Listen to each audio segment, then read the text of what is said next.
Hi, my name is Anisha. I am an MML student at Cambridge at Jesus with Ilya. I'm one of his best mates, or so I like to think.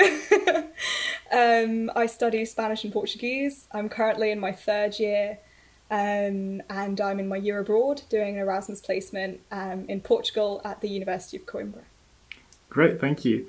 Can you tell us a bit about your course? Sure. So, like I said, I study Spanish and Portuguese. Portuguese, I studied ab initio, so from scratch. I started it at Cambridge, and Spanish, I started studying post A-level.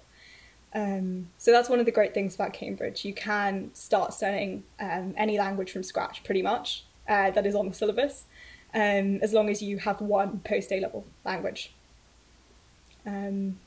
Yes, and my course. Okay, so first year you have not so much choice about which papers you want to take, or that you can take, but you generally do sort of some literature papers in both languages, language papers, you do oral exams, and you also have some linguistics that you can do as well, that is sort of optional to take exams in but not to learn.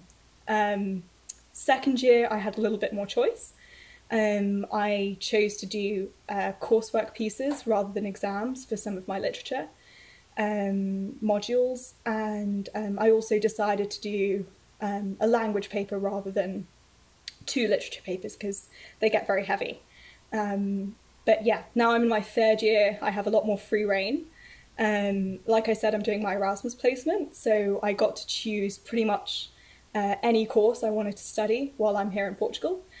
So right now I'm actually taking master's courses in translation, and also an art history course. So yeah, that's me so far.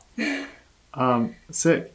And is it possible to do one language as part of languages at Cambridge, or do you have to do two? You can do one language if you do it with history, but that's a different course altogether. Okay. Otherwise, you do take two languages. Okay. Okay. Great. Which A-levels did you take, and which ones do you recommend for people who want to study MML at Cambridge? Okay. So obviously, you do need to take a language A-level. So I actually took pre-U Spanish, which is similar to an A-level, but a little bit different. I also took history, pre-U English, and biology.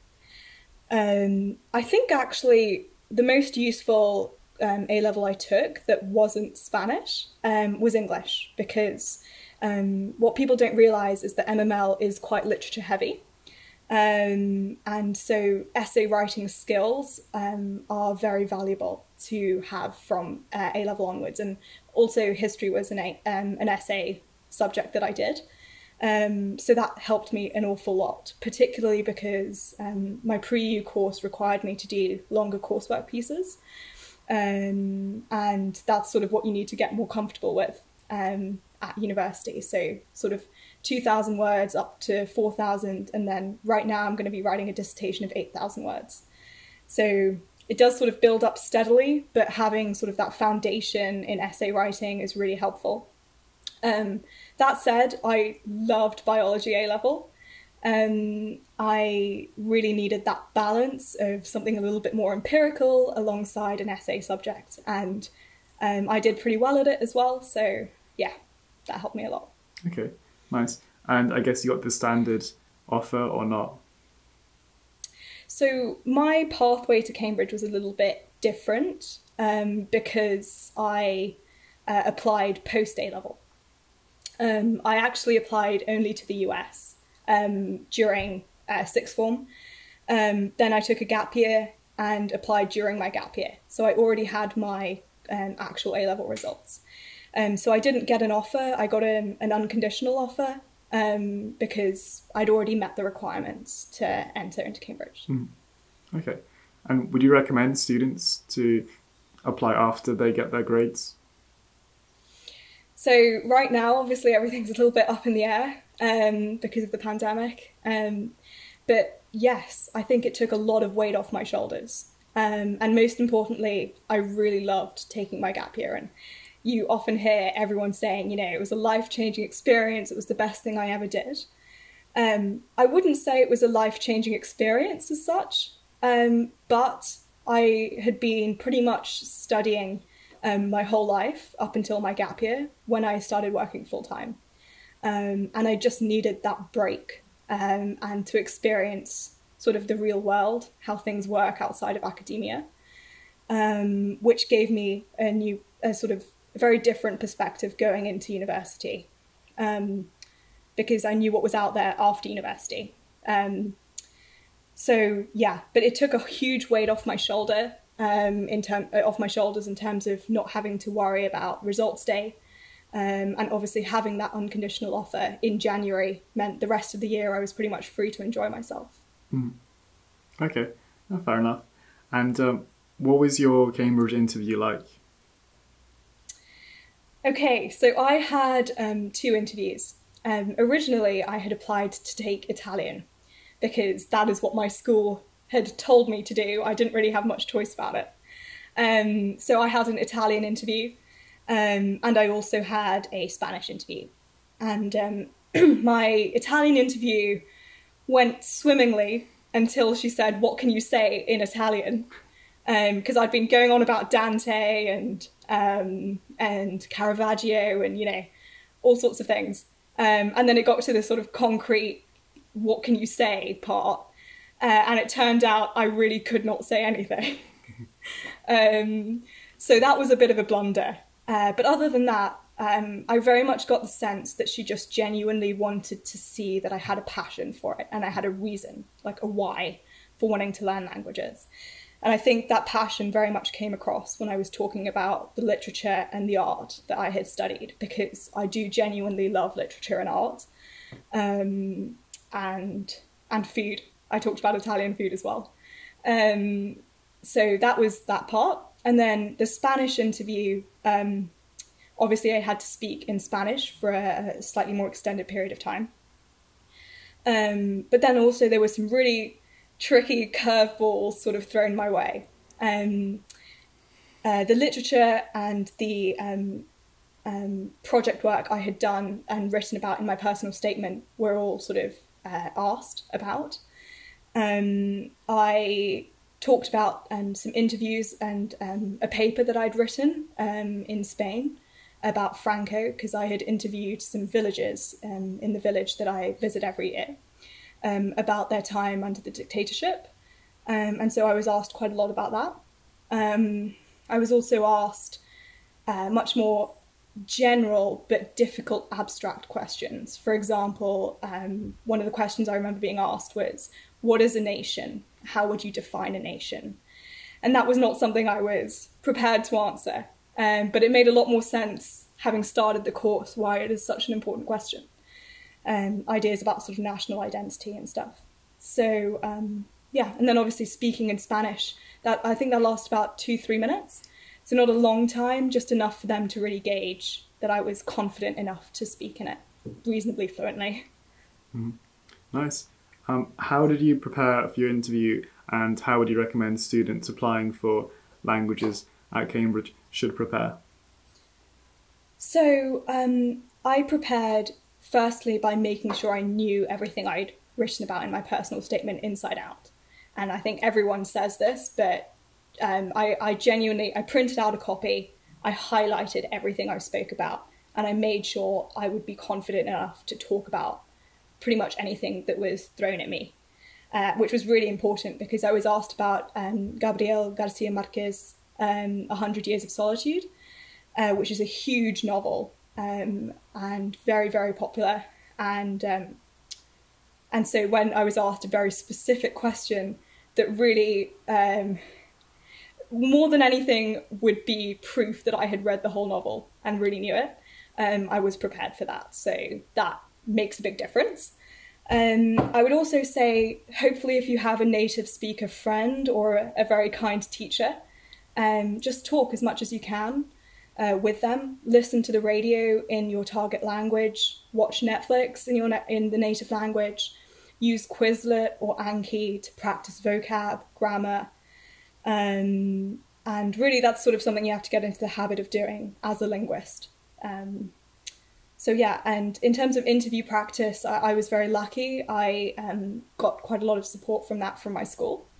But if that's not the case, then you can always find someone, if it's a friend, or if you're lucky enough to know someone at Cambridge or someone at uni already who studies languages, ask them really nicely to interview you. Or if worse comes to worse, you've always got a mirror. Nice. So you mentioned this already, but what kind of stuff did you put in your personal statement? So one of the key things I was really keen to put across was where my love for languages originated from.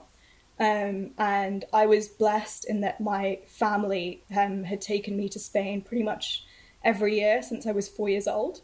So I had explored Spain a lot, and that's where I pretty much fell in love with the people, the language, the culture, the literature. So I wrote about that in my personal statement, how I had visited a lot of Spain and why I loved the culture and the language. I talked about things that I had done to demonstrate that passion that I had. So the project I told you about was actually a sort of optional essay that I did, a sort of prize essay for school. So that showed sort of genuine passion for the subject. And then I talked about a lot of literature I had read in the language or in translation, but I'm not sure I admitted to that part. And I talked about other things like music I love to listen to, and also I hadn't studied Italian, but I talked about how I really thought it would be a good fit for me because I really love art history and Italian art.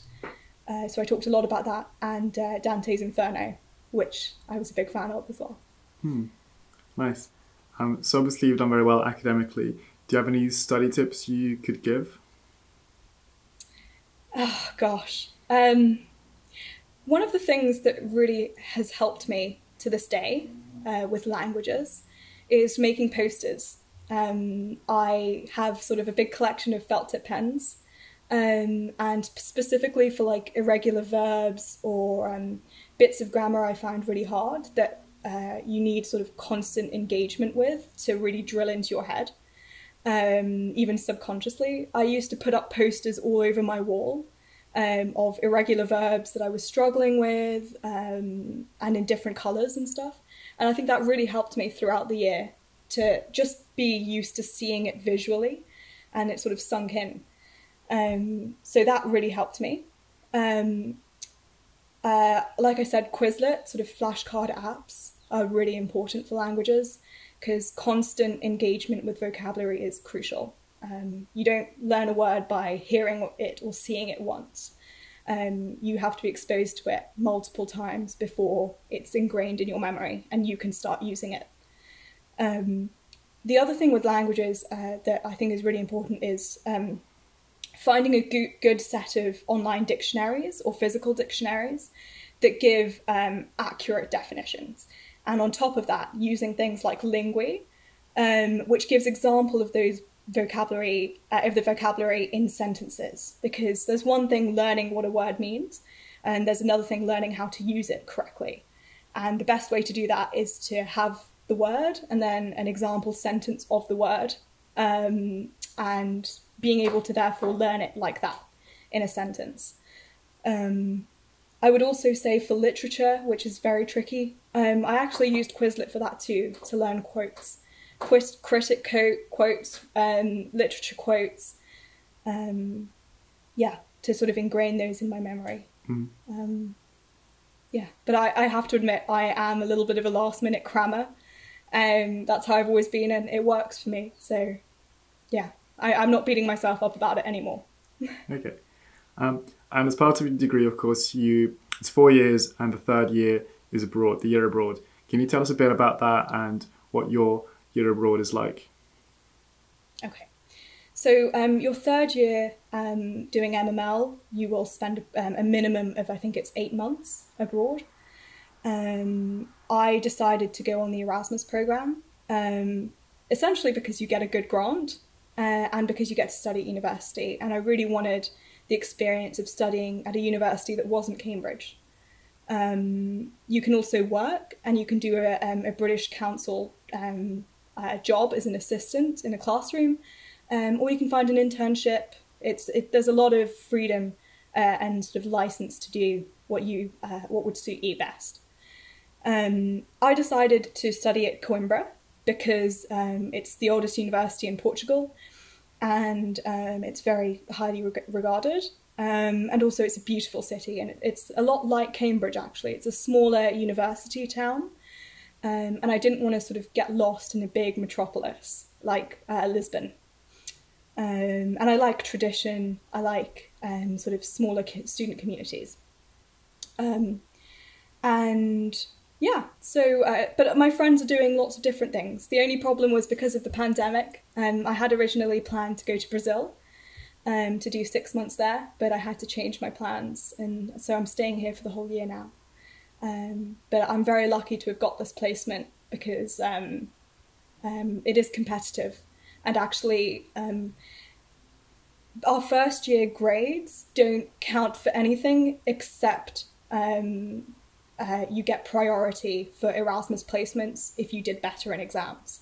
So you do have to be careful there. Don't put so much pressure on yourself because first year exams don't count for loads, but it does count if you are hoping to get an Erasmus placement, and it's a highly sought after place. So those are all the questions I have, but someone on Instagram asked the question. It's in Spanish, and I'll try to read it, but I don't speak Spanish. Oh no, okay. ¿Qué tal te va el curso? Yeah, the course is going great. Stressful, a handful, but I don't regret it. And honestly, what surprised me most is how much I've enjoyed the literature and the theory behind the literature. Specifically, actually, we had some critical theory classes last year where you learn about sort of literary theories and concepts, which you then can apply to the literature you're studying. And that was, for me, the most fascinating thing I've studied at Cambridge. Learning about sort of queer theory, feminism, and sort of post-colonial theory. All of that is specifically interesting to me because I'm Indian, and obviously the Portuguese colonised Goa, so part of India. And actually that's something I'm really interested in exploring, and I'm hoping to explore in my dissertation because it sort of is a very unique crossroad that applies to me, I guess. So yeah. Great. So if you'd like to plug your tutoring business, now's a good time.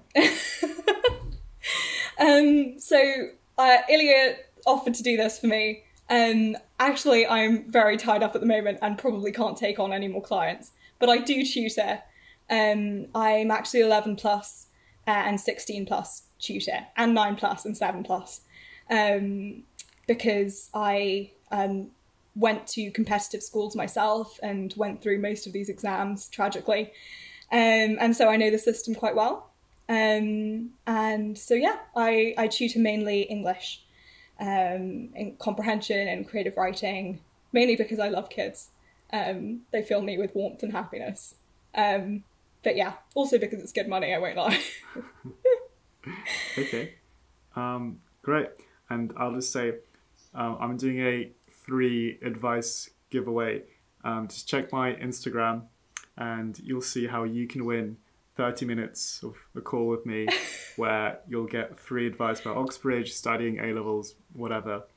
Ends 9th of December, so be quick. Is that a punishment or a prize? I've advertised it as a prize. Okay. Great. Well, yeah, thank you very much, and bye-bye.